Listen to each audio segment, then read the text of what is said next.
Ma olen meeskonnajuht, korraldan välisvõrgustiku tööd ja korraldan siis majasisest tööd. Eesmärk on ainult see, et õpilasel oleks turvaline, et ta saaks siit maksimaalselt kõik, mis me suudame talle anda, et kus on tema enda võimekus vastu võtta.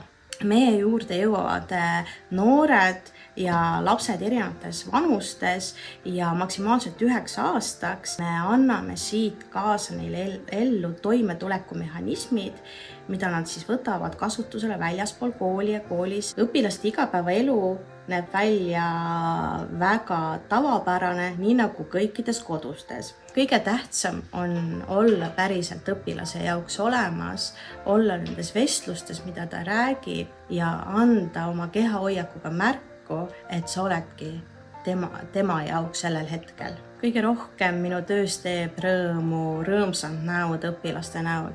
Ootame sind oma meeskonda, tulge meile tööle!